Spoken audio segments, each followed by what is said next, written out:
Hello all, welcome to Smart Classes. In today's class, we will discuss the most important topic of Telangana history or Telangana movement, which is Telangana armed struggle. That is the armed struggle which took place in the state of Hyderabad. This struggle basically took place between July 4th, 1946 to October 21st, 1952.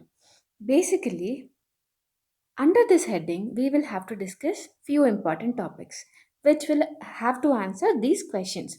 The first one is causes. Why did the Telangana armed struggle begin? And what is the need for the struggle? And second thing, how did the struggle start? That is, who were the people who have actively taken part in the armed struggle or who helped people in the struggle. And next thing, as I already told you, who were the people involved in the struggle? How did the struggle start? What are the measures they have taken? So these two come hand in hand. And then the important dates and events taken place during the struggle because July 4th, 1946 to October 21st, 1951 seems to be very interesting period of time because between these days India has got its independence.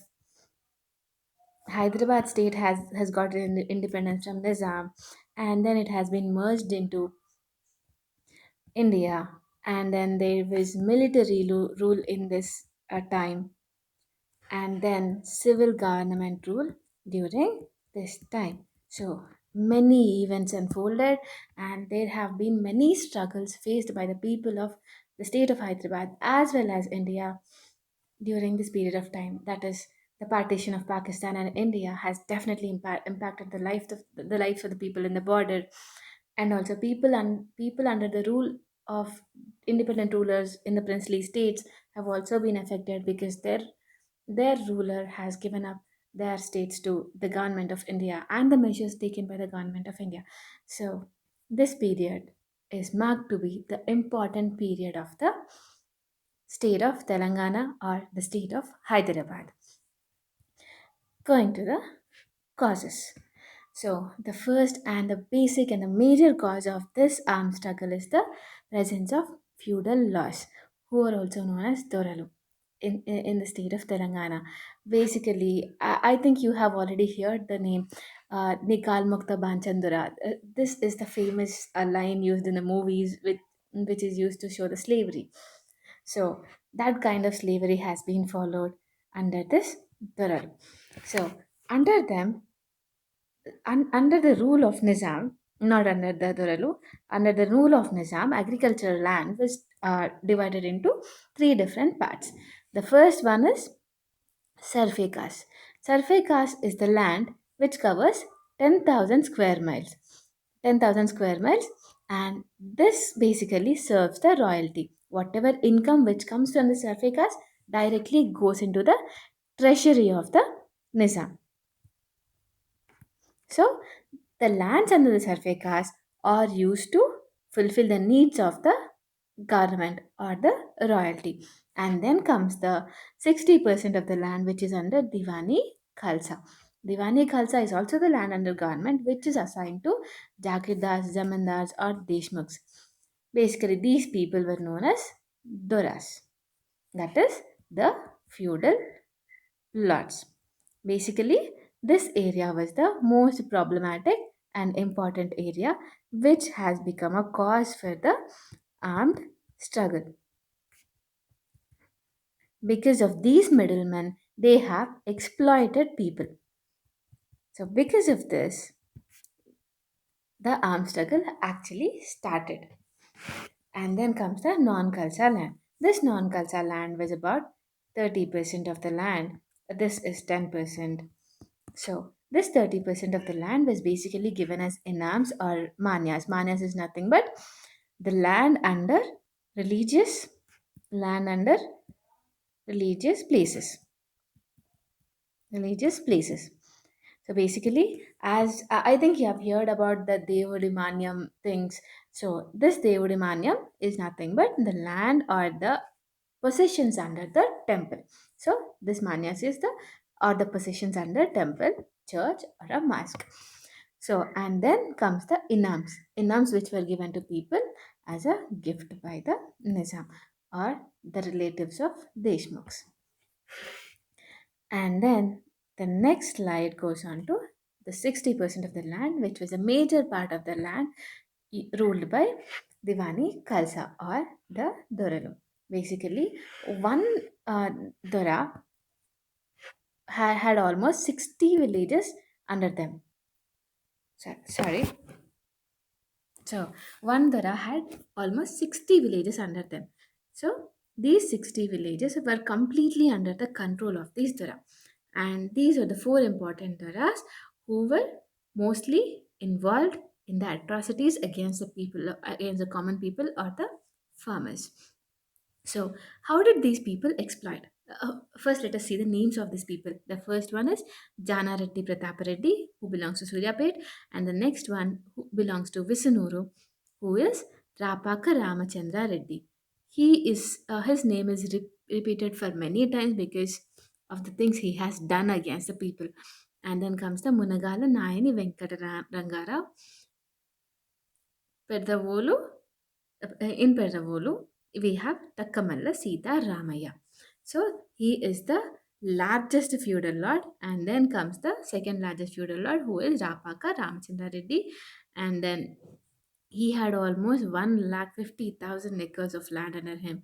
He had almost 40,000 acres of land. He had 30,000, and he also had 30,000 acres of land under him. So these were the four people who exploited. These were the four feudal lords who exploited the common people in many ways. These are some of the ways in which these four rulers have exploited the common people. The first one is bonded labor. Basically, these doras used to have forts or palaces. In Telugu, they are known as gadi. Doragari gadilona people used to work. So, gadi is nothing but the fort or the palace in which the feudal lords used to live. That is, the Doralu used to live. And the first way they have exploited is the bonded labor, which is also known as vetti chakiri. Male people were made to work in their farms and females were made to do their housework, but they were not paid any salaries. Normal people used to take turns and work in the farms of the feudal lords and also the housework of the feudal lords. And then the second type they have exploited people is the jogini.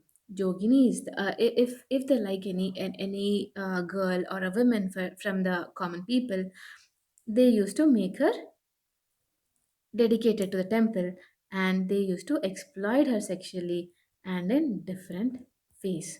So jogini is one of the ways in which women were tortured or exploited. And then comes the types of loans. They were some of the lands given as inams to the common people.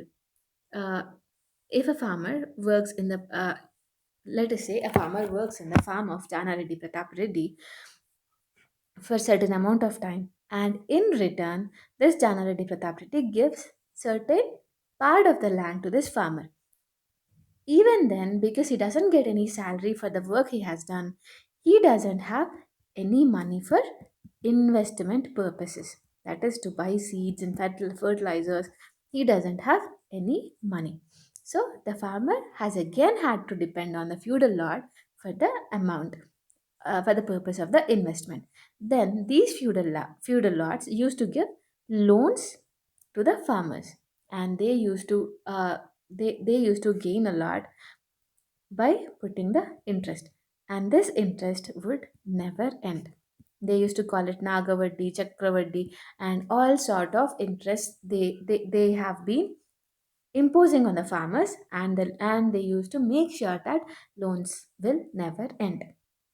Even after the farmer takes the loan and then cultivates the crop, even after that, the sale of the crops must be done to Duras. This system is known as levy system, in which the sale of the crop has to be the farmer has to sell the crop to the Duras in whatever the amount they give. The farmer cannot sell his crop to anyone else or uh, cannot give the certain amount, cannot mention the price of the crop he has grown. The Dora decides the price of the crop and he gives whatever he wants. So finally, farmer gets nothing from the crop he has done. And then the next method they have exploited is Baghela or Parvarta method.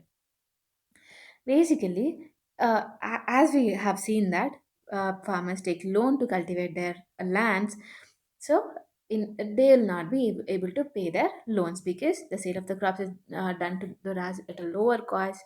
So end of the day, they will not be able to pay their loans.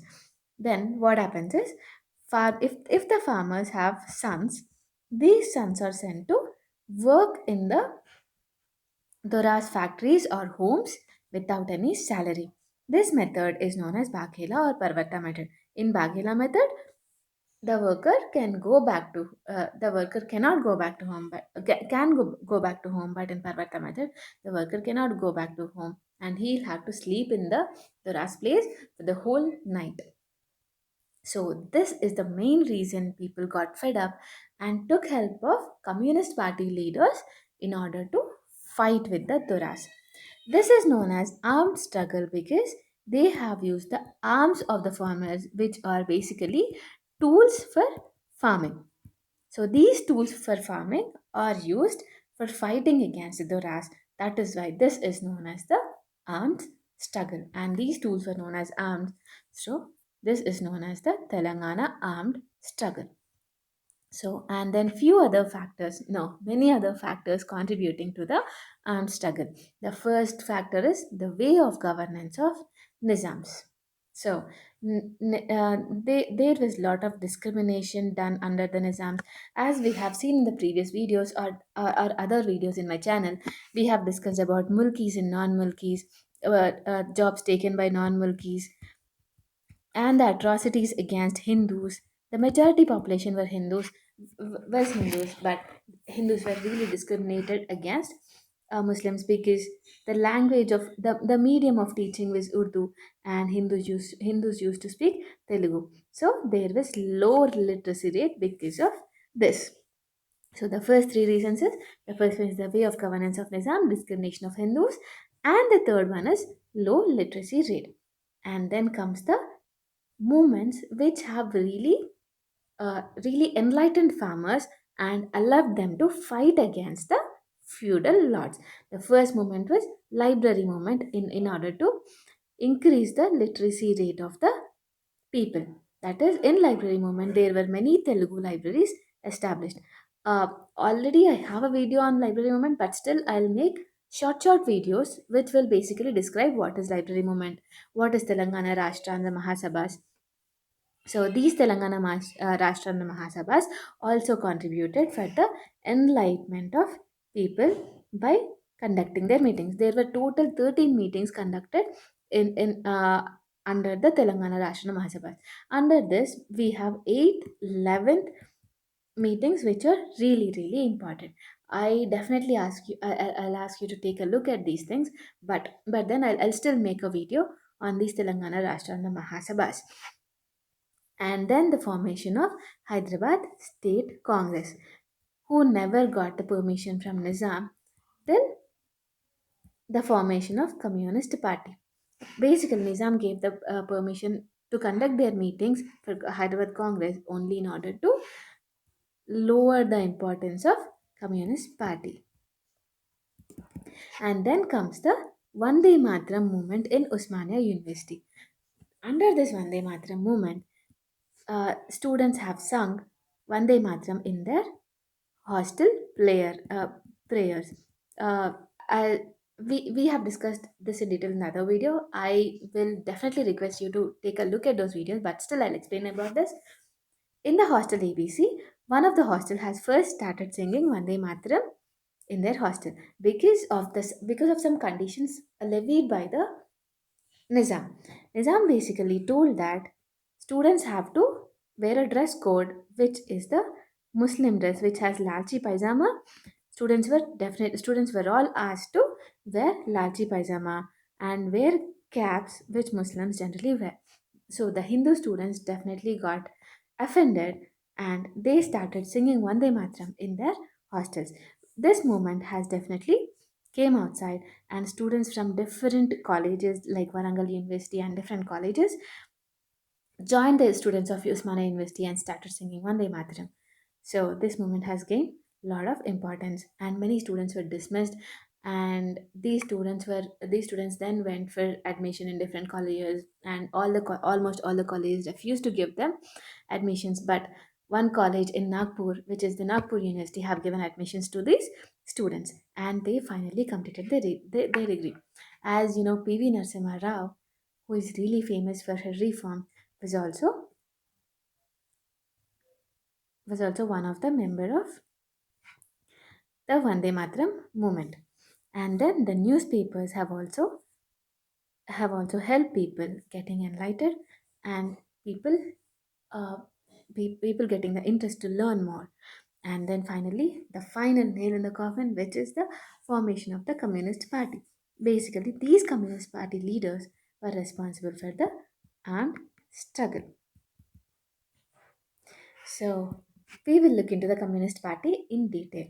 Communist Party was basically formed in 1920 by 1920 as CPI by K.M. Munshi. They took the inspiration from Lenin in Russia, who basically formed a party who basically followed the communist principles in Russia and fought for their Russian revolution or fought for their freedom. They have also started Vanguard newspaper in Tashkent. Finally, this Communist Party of India came to India in 1925, and they have established their first Communist Party meeting or a Mahasabha, or you can call it Janandolan, in Kanpur, UP. They have also started a newspaper called Swatantra newspaper.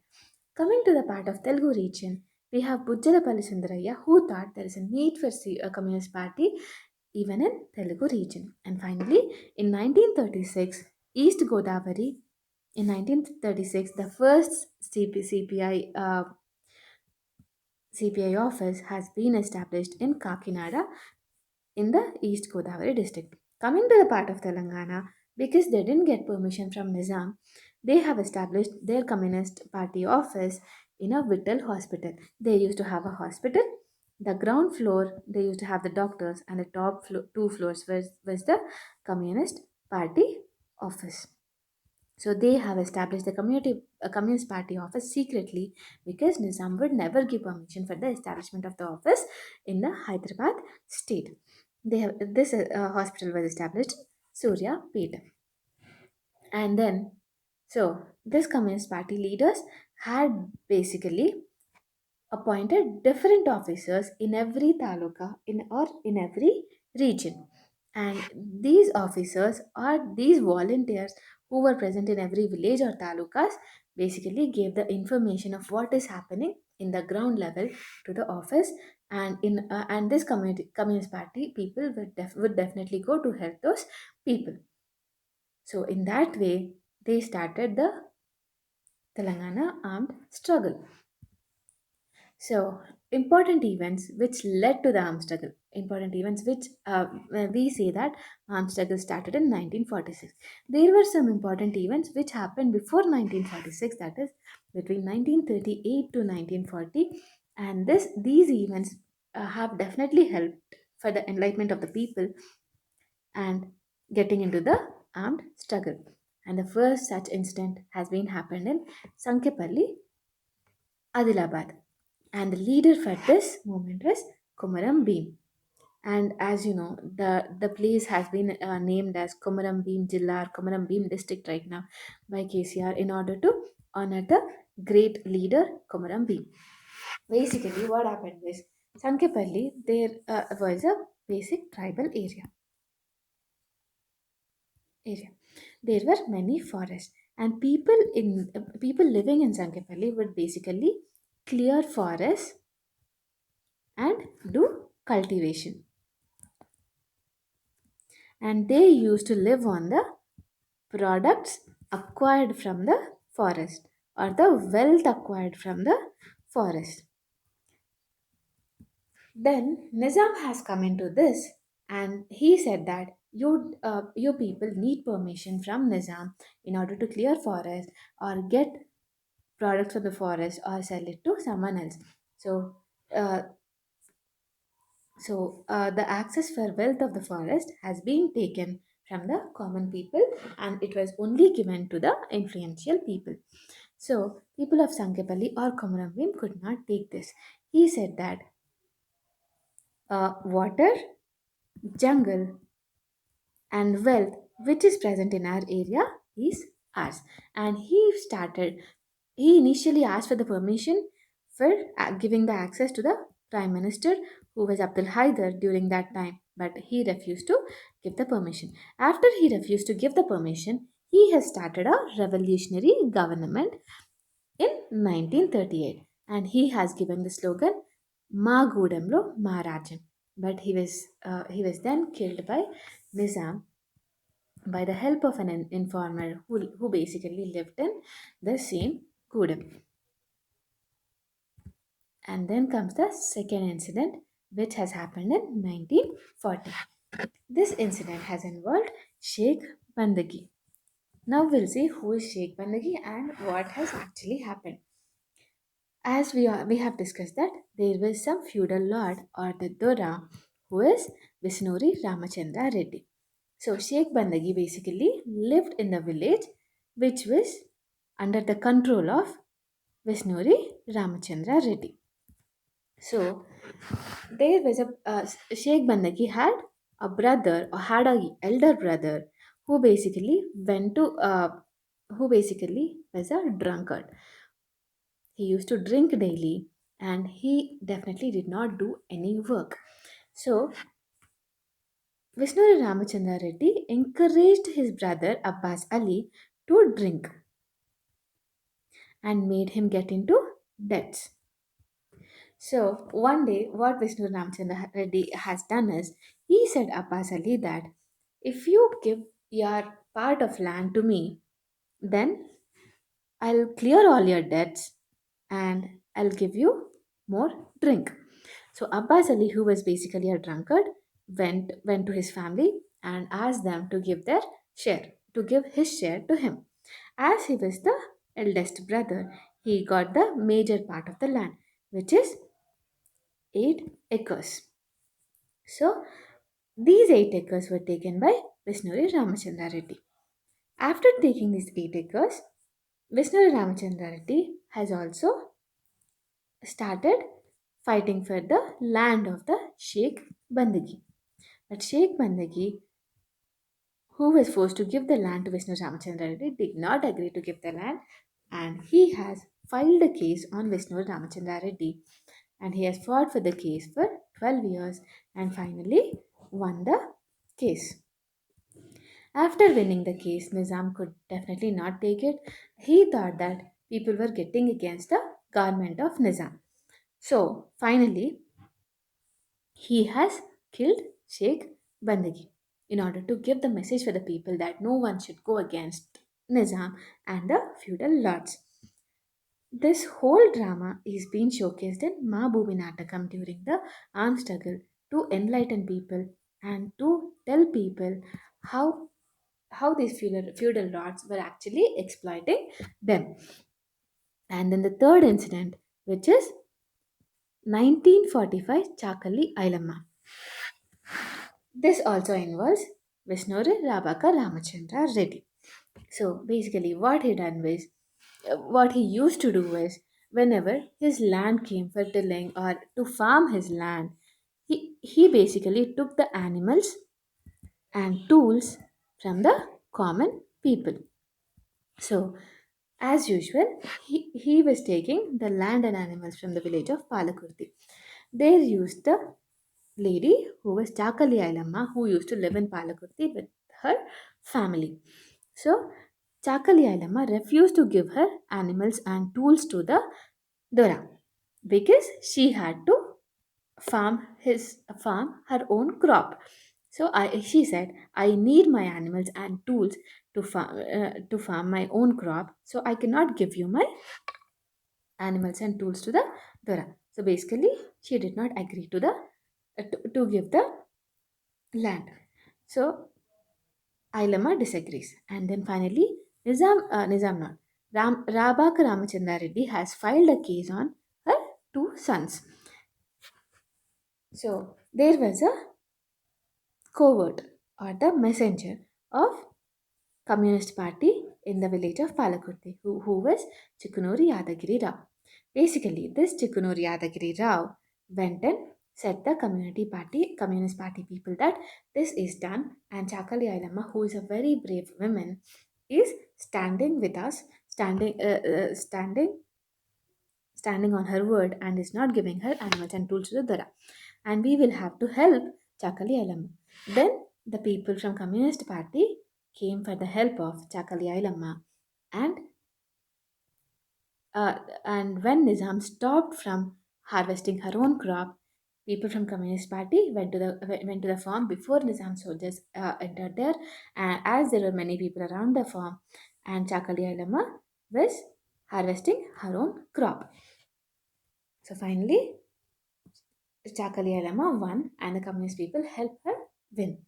But some of the communist leaders who were Bhimreddy Narasimha Reddy, Pumakani Dharmeksha, and Chikkunuri Yadagiri Rao, who helped Chakalialama, were arrested in Suryapet later.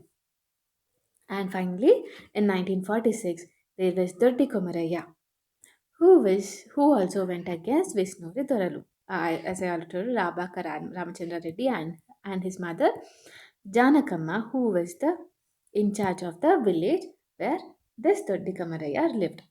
So this Doddi went against the levy system, which I already told you. What is levy system? Dura buys the crop himself for whatever rate he fixes, not the farmer. So the farmer used to lose a lot here. So Doddi decided that all the farmers from the village will go together and sell their crops in the town, not to the Dura. So when these people were going, Kuvat Nalla Narsimulu, who is also known as Telangana Tiger, from the Communist Party, has assisted Doddi Komaraya. But soldiers of Nizam has finally killed Doddi Komaraya when they were going for the sale of their crops in the town. So these were the four major incidents, four major atrocities which have taken place before the armed struggle. And then, as you know, armed struggle took place from 1946 to 1951. Many important events unfolded between these days. We will discuss about the timeline, important events and dates during the struggle in the next class. Thank you for listening to the class. Signing off, Smart Classes.